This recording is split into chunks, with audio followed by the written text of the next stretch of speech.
जन प्रौद्योगिकी और भाषा। मित्रों, ये जो विषय है और आज का जो समय हमारे पास लगभग 30 मिनट का है, उस 30 मिनट में कोई कार्यशाला तो नहीं हो सकती, क्योंकि ये विषय बहुत व्यापक है। ये काफी व्यापक है विषय। और तो मैं कोशिश करूंगा कि एक इसकी बुनियादी एक समझ बूझ हम लोगों के बीच में विकसित हो। कम से कम जो जानकारी मुझे है वो सबके साथ में मैं साझा कर सकूं, और फिर आगे अगर मौका मिला तो आगे कभी और भी इस बात को हम आगे बढ़ा सकते हैं। तो सबसे पहले ये प्रश्न पैदा होता है, और आप और हम सब समझ ही चुके हैं कि जो बात हम करने जा रहे हैं वो विकलांगता से संबंधित है, यानी कि पीपल विद डिसेबिलिटीज, जिनको अंग्रेजी में पीडब्ल्यूडी के नाम से भी, शब्द संक्षेप में पीडब्ल्यूडी के नाम से भी जाना जाता है।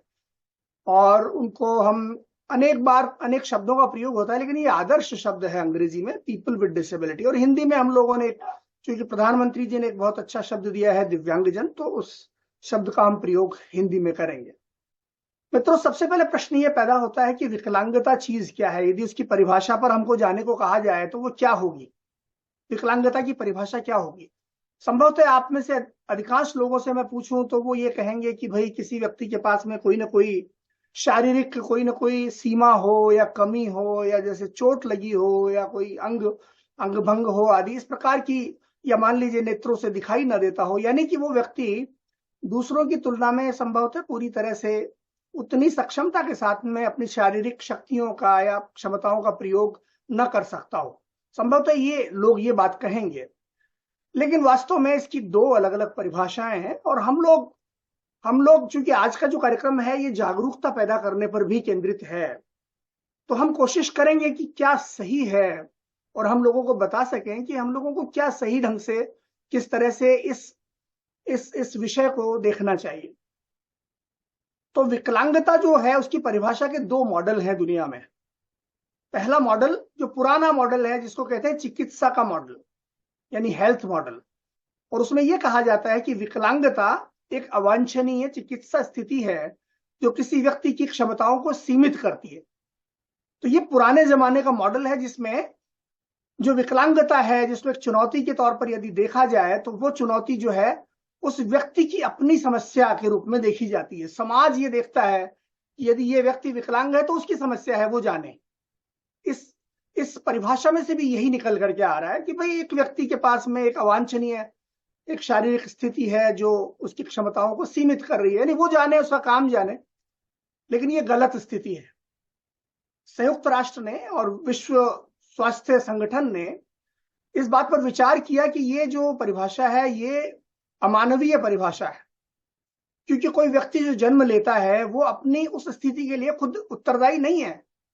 उसने खुद तय नहीं किया कि मैं किसी प्रकार की सीमा के साथ जन्म लूंगा या नहीं लूंगा, ये तो उसको प्राप्त हुई है। तो संयुक्त राष्ट्र ने उसकी एक नई परिभाषा सुनिश्चित की है मित्रों, और वो परिभाषा, जिसको हम सामाजिक मॉडल के रूप में भी देखते हैं, वो इस प्रकार से है जो आपको दाईं तरफ दिखाई दे रही है। और इस परिभाषा में कहा गया है कि गैर समायोजित सामाजिक या पर्यावरणीय परिस्थितियों के कारण विकलांगता पैदा होती है। यानी वो व्यक्ति जो जन्म लेता है किसी सीमा के साथ में, वो व्यक्ति जिम्मेदार नहीं है, बल्कि यह समाज जिम्मेदार है जिसने उस व्यक्ति को अपने अनुकूल माहौल प्रदान नहीं किया। हम में से हर एक व्यक्ति जब जन्म लेता है तो हमें एक ऐसा माहौल मिलता है जिसमें हम लोग आगे बढ़ सकते हैं, हमें अच्छी शिक्षा मिल सकती है, हम आराम से लोगों के साथ में संवाद कर सकते हैं, और तमाम जितने भी कार्य हैं उनको आसानी से कर सकते हैं। लेकिन जो व्यक्ति एक विकलांग के रूप में पैदा होता है वो ये सब नहीं कर सकता। क्यों नहीं कर सकता? क्योंकि समाज उसको उसके अनुरूप वातावरण नहीं देता, समाज ने उसको वो सुविधाएं नहीं दी है पहले से। अपने हमारा जो पर्यावरण है उसको, यानी कि इकोसिस्टम जो है हमारा, उसको इस तरह से तैयार ही नहीं किया गया कि एक विकलांग व्यक्ति जब समाज में जन्म ले तो उसको ये महसूस ना हो कि मैं औरों से अलग हूं। यानी ये समाज की कमजोरी है, ये समाज की विकलांगता है, उस व्यक्ति की नहीं। तो ये जो सामाजिक मॉडल है, जो कि आज का मॉडल है और जो आदर्श मॉडल है, और हम सबको कभी भी यदि हमसे कोई पूछे कि विकलांगता क्या है, तो मित्रों ये आपको जवाब देना है कि हमारा समाज जब किसी व्यक्ति की सीमाओं को समायोजित करने में सक्षम नहीं है, या उनके अनुरूप जवाब देने में सक्षम नहीं है, या उसको पर्याप्त सुविधाएं सुलभ कराने में सक्षम नहीं है, तो वो विकलांगता है। उस व्यक्ति की तरफ से कोई सीमा नहीं है, समाज की तरफ से ये सीमा है। तो ये बहुत महत्वपूर्ण एक बात है जिसको सबसे पहले हमें समझने की जरूरत है। उसके बाद हम आगे चलते हैं कि दुनिया में कितने प्रकार की विकलांगताएं हैं। तो आप देखिए यहाँ पर आपको 6 तरह के एक श्रेणियां दिखाई देंगी। बड़े बड़े तौर पर 6 श्रेणियों में इसको बांटा गया है। सबसे पहली विजन यानी दृष्टि से संबंधित सीमाएं या चुनौतियां। दूसरी हियरिंग यानी सुनने से संबंधित सीमाएं या चुनौतियां। तीसरी मोबिलिटी यानी चलने फिरने से जुड़ी हुई सीमाएं या चुनौतियां, या हाथ पैरों को हिलाना डुलाना, जिसको आप फिजिकल डिसेबिलिटी भी कह सकते हैं, शारीरिक विकलांगता भी कह सकते हैं। उसके बाद न्यूरो डाइवर्सिटी यानी कि उनके सोचने समझने या व्यवहार करने का तरीका अलग होना, ये चौथी तरह की विकलांगता है। और पांचवी लर्निंग डिसेबिलिटी यानी सीखने में सीमाएं। और उसके बाद अंतिम है मानसिक स्वास्थ्य। तो 6 अलग अलग श्रेणियां हैं विकलांगता की दुनिया में। और इनके अलावा ये सारी जो श्रेणियां हैं मित्रों, इन श्रेणियों को भी आप 4 अलग अलग भागों में विभाजित कर सकते हैं। पहली है स्थायी विकलांगताएं, यानी ऐसी विकलांगताएं जो जीवन भर साथ रहती हैं। कोई व्यक्ति यदि हो सकता है कि एक जन्मांध पैदा हुआ हो और वो पूरे जीवन भर हो सकता है कि उसकी ये सीमा उसके साथ बनी रहे। कोई व्यक्ति हो सकता है जन्म के साथ में किसी शारीरिक विकलांगता के साथ पैदा हुआ है, जैसे किसी का हाथ विकसित नहीं हुआ तो फिर उसमें आगे कुछ नहीं किया जा सकता, कम से कम उस हाथ को दोबारा विकसित नहीं किया जा सकता। तो ये स्थायी विकलांगताएं हैं।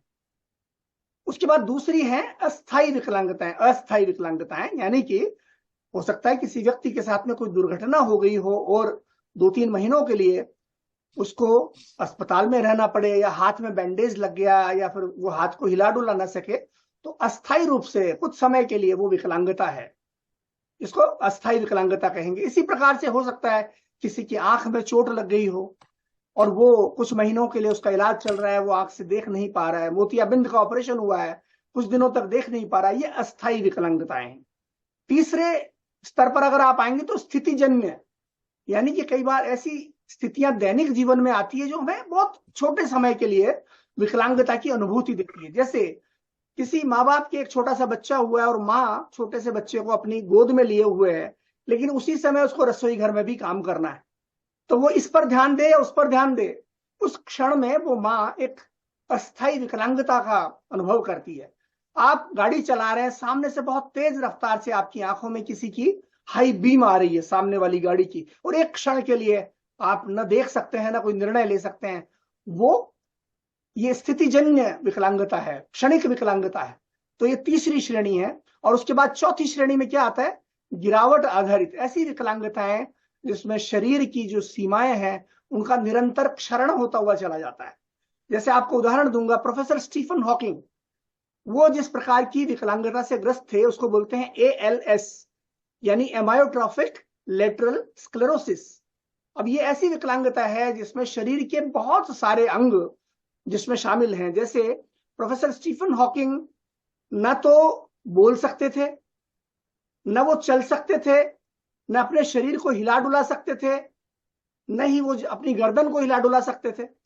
तो यानी उसमें शारीरिक विकलांगता भी है, उसमें ध्वनि संबंधी सीमाएं भी हैं उनकी, और उसके बाद अनेक प्रकार की दूसरी सीमाएं हैं। और ये निरंतर जो स्थिति है इसमें गिरावट आती चली जाती है, वो स्थिति ठीक नहीं हो पाती, निरंतर गिरती चली जाती है। तो गिरावट आधारित ऐसी भी विकलांगताएं हैं। लेकिन इन सब लोगों को सुविधाएं उपलब्ध कराना समाज के लिए और हम सब के लिए और इस दुनिया के लिए जरूरी है, क्योंकि सुगम्यता यानी कि एक्सेसिबिलिटी, जिसका जिक्र अभी मोहन जी ने भी किया, असिस्टिव टेक्नोलॉजीज, वो हर व्यक्ति का एक मौलिक अधिकार है। जिस प्रकार से हमारा मौलिक अधिकार है कि हमें शिक्षा मिले, हम अभिव्यक्ति कर सकें, उसी तरह से हर व्यक्ति का जो विकलांगता से ग्रस्त है ये अधिकार है कि उसको ऐसी तकनीक मिले, ऐसे टूल या उपकरण मिले जिनके जरिए वो सामान्य जीवन यापन कर सके। अब यहाँ पर कुछ आंकड़े हैं। दुनिया में 1 अरब और 30 करोड़ लोग किसी न किसी प्रकार की विकलांगता से ग्रस्त हैं। इतनी बड़ी संख्या, यानी यदि दुनिया का कोई देश होता, इतने सारे लोगों को एक देश में अगर विभाजित कर दिया जाए तो दुनिया का तीसरा सबसे ज्यादा आबादी वाला देश होता। जरा अनुमान लगाइए कि कितनी बड़ी संख्या में दुनिया में लोग इन समस्याओं से प्रभावित हैं। भारत में 2.68 करोड़ लोग इस श्रेणी में आते हैं। हालांकि भारत के आंकड़े जो हैं वो सही नहीं लगते, क्योंकि जब दुनिया में लगभग 15% विकलांगता है तो भारत में सिर्फ 3% के आसपास विकलांगता नहीं हो सकती। तो हमारे आंकड़ों में कुछ न कुछ ऐसा लगता है कि कहीं ना कहीं कोई ना कोई समस्या है, किंतु वो आज की चर्चा का विषय नहीं है। 75% विकलांगताएं अदृश्य या गैर स्पष्ट हैं। इसका मतलब ये हुआ कि आप किसी व्यक्ति को जब देखते हैं जो देख नहीं सकता, जिसने काला चश्मा लगा रखा है, तो आप तुरंत समझ जाते हैं कि ये व्यक्ति विकलांग है, ये दृष्टि बाधित है। लेकिन और उसी तरह से कोई व्यक्ति अगर मान लीजिए व्हील चेयर पर चल रहा है तो आप समझ जाते हैं कि ये व्यक्ति विकलांग है, ये शारीरिक विकलांगता से ग्रस्त है। तो इनको तो आप समझ जाते हैं, लेकिन ये जो विकलांगताएं हैं जिनको आप देखने से समझते हैं, ये विकलांगताएं बहुत सीमित है। सिर्फ 25% लोग ही इस श्रेणी में आते हैं। 75% विकलांगताएं ऐसी हैं जो दिखाई नहीं देती। कौन सी विकलांगताएं हैं वो? जैसे कोई व्यक्ति बोल नहीं सकता तो आप पहचान नहीं सकते, वो आपके साथ में यात्रा कर रहा है लेकिन आप नहीं जान सकते कि ये व्यक्ति मूक है, आप नहीं समझ सकते। कोई व्यक्ति सुन नहीं सकता, वो दिखाई नहीं देता आपको, वो व्यक्ति सुन नहीं सकता लेकिन आप पहचान नहीं सकते देख करके, तो अदृश्य है। लेकिन इनके साथ और भी बहुत सारी, जैसे न्यूरो डाइवर्सिटी, तंत्रिकीय विविधता जिसको बोलेंगे हिंदी में हम लोग, यानी कि जो मस्तिष्क के अलग अलग तरह के स्तरों से ग्रस्त है, उनको आप नहीं समझ पाएंगे। कोई व्यक्ति अगर डिस्लेक्सिया से ग्रस्त है, यानी जो सही ढंग से जिसको अक्षर दिखाई नहीं देते, टेक्स्ट दिखाई नहीं देता या चित्र दिखाई नहीं देते, आप उसको पहचान नहीं पाएंगे। कोई व्यक्ति यदि लो विजन यानी कमजोर दृष्टि से ग्रस्त है तो आप पहचान नहीं पाएंगे कि ये उस प्रकार की विकलांगता रखता है। कोई बच्चा यदि ऑटिज्म से ग्रस्त है तो आप नहीं जानते कि ये बच्चा ऑटिज्म से ग्रस्त है, क्योंकि वो दिखाई नहीं देती।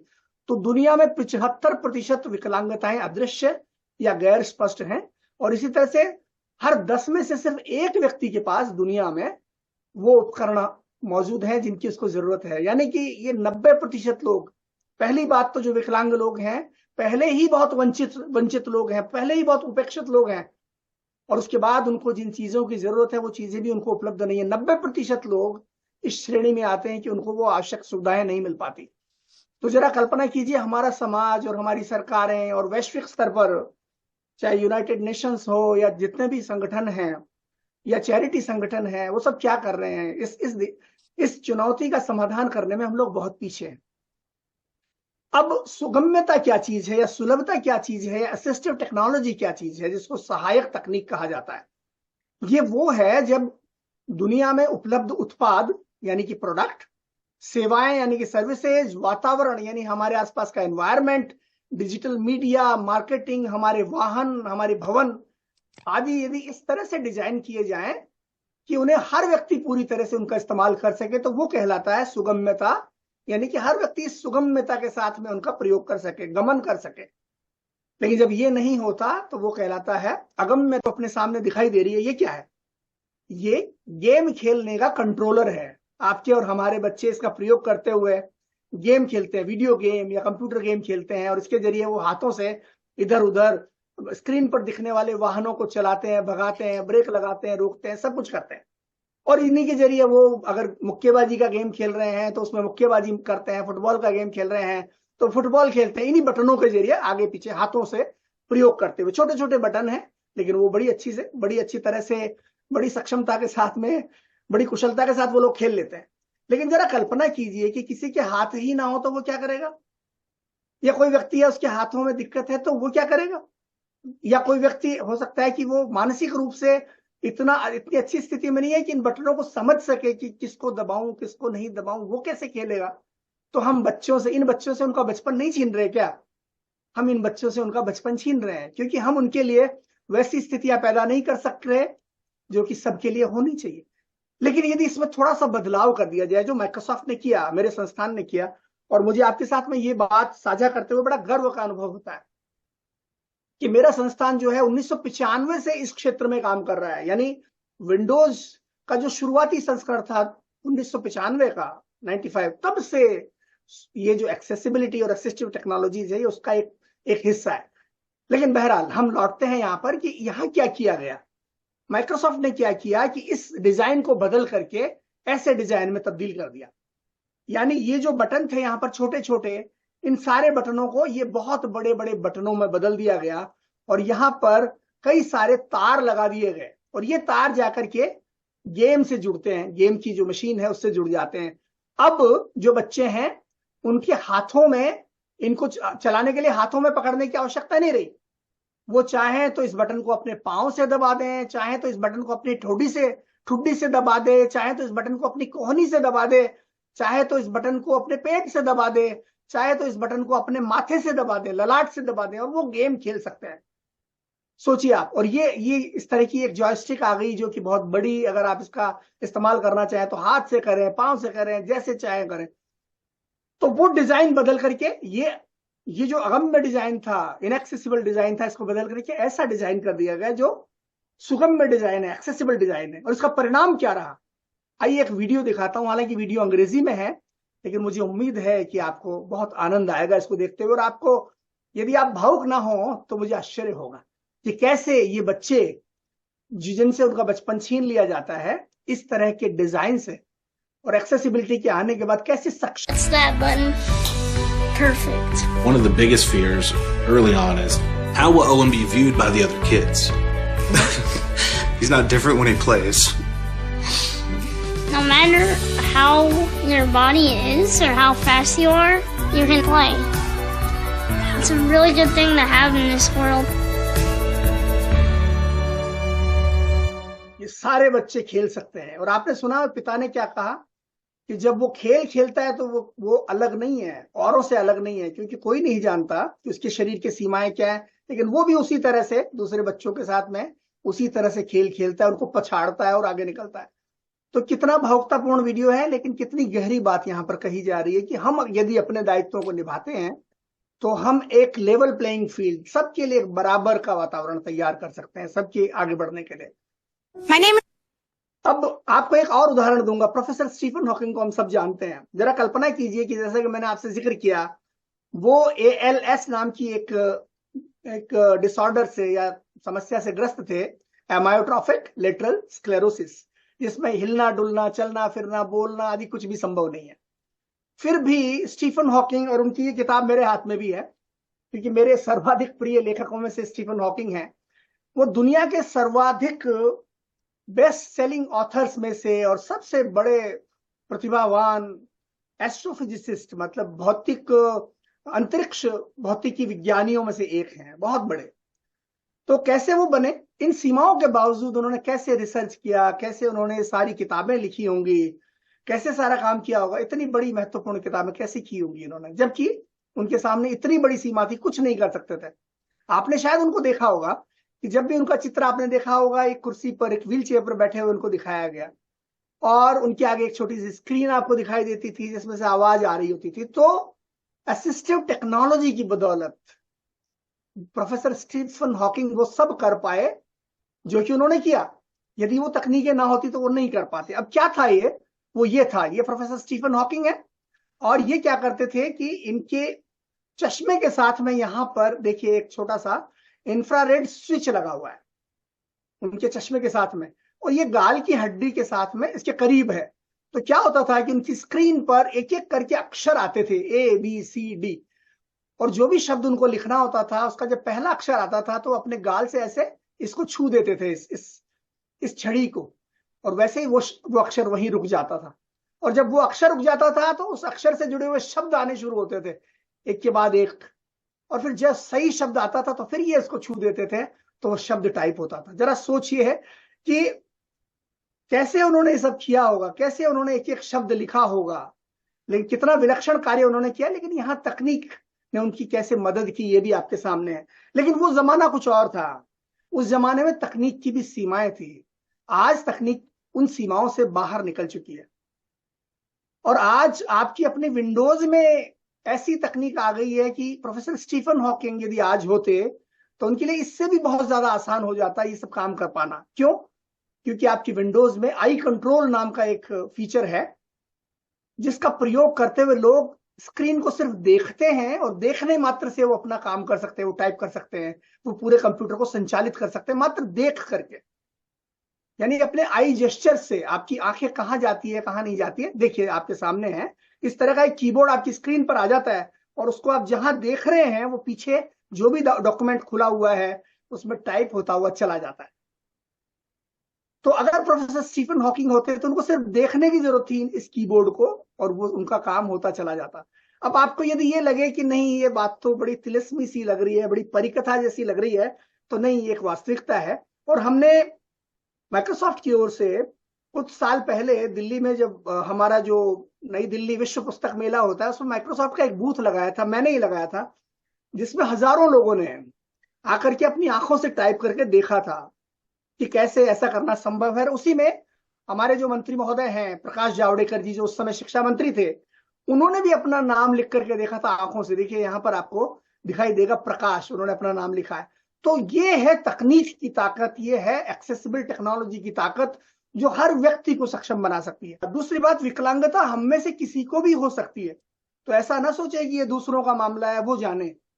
हम में से हर एक व्यक्ति जीवन में कभी न कभी किसी न किसी विकलांगता का शिकार होता है, चाहे वो छोटी हो या बड़ी। तो ये हमसे दूर की बात नहीं है, वो पराये लोग नहीं है। तीसरी बात, उम्र बढ़ने और बीमारियों के परिणाम स्वरूप विकलांगता हो सकती है, और ये एक वास्तविकता है जिसको हम सब लोग जानते हैं। तो इसलिए इसको बहुत गंभीरता से लेने की जरूरत है। कुछ और तथ्यों पर जिक्र करें, कुछ और तथ्यों पर विचार करें। 70% विकलांगताएं अदृश्य हैं, 16% विश्व जनसंख्या विकलांगों की है। हर साल 2% आबादी जो दुनिया की है वो विकलांगों की श्रेणी में प्रवेश कर जाती है। और अपने जीवन काल के दौरान 4 में से 1 व्यक्ति मानसिक स्वास्थ्य से प्रभावित होता है। आपने कितने लोगों को देखा होगा जो बुजुर्ग होने के बाद अपने घर को भूल जाते हैं, अपने घर वालों को भूल जाते हैं, अपना पता भूल जाते हैं और कभी वापस नहीं लौटते। तो ये हमारे समाज के बीच में हम सबके परिवारों से जुड़ी हुई चीज है। हो सकता है हम में से हर एक व्यक्ति को, मैं दावे के साथ कह सकता हूं, हम में से हर एक व्यक्ति के रिश्तेदारों में या पास के मित्रों में या उनके परिवारों में कोई ना कोई एक न एक व्यक्ति किसी न किसी प्रकार की विकलांगता से ग्रस्त जरूर होगा। तो हम इसको अनदेखा नहीं कर सकते। और पेंशन के बाद की आयु के 45% लोग किसी न किसी रूप से विकलांग हो जाते हैं अपने जीवन काल में। और अंत में स्ट्रोक और मधुमेह जैसे स्वास्थ्य के मुद्दे भी लोगों को प्रभावित कर सकते हैं। तो ये कुछ तथ्य हैं, हालांकि तथ्यों की कोई कमी नहीं है, लेकिन बहुत सारे